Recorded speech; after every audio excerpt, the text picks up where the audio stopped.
नमस्कार, आपण पाहत आहात न्यूज मराठी लाईव्ह। आजची बातमी राजकारणापलीकडची आहे। आजची बातमी आहे लोकशाहीवरच्या श्रद्धेची आणि संस्काराची। पुणे जिल्ह्यातील दौंड तालुक्यातल्या वरवंड गावातून एक अशी घटना समोर आली आहे जी प्रत्येक मतदारांच्या मनाला स्पर्श करून जाते। 7 फेब्रुवारी एका घरात लग्नाची तयारी सुरू होती। मंगलाष्टकांचे सूर घुमणार होते, पण त्याआधी त्या घरात सर्वात पहिले बजावला गेला मतदानाचा हक्क। वरवंड ग्रामपंचायत सदस्या मीरा दिवेकर आणि सामाजिक कार्यकर्ते रवींद्र दिवेकर यांची कन्या शिवानी दिवेकर यांचा आज शुभविवाह होता।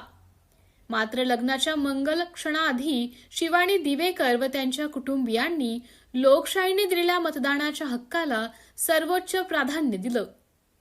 लग्न हा आनंदाचा सोहळा, पण मतदान ही जबाबदारी, हा संदेश आहे त्यांनी शब्दात नाही तर कृतीतून दिला।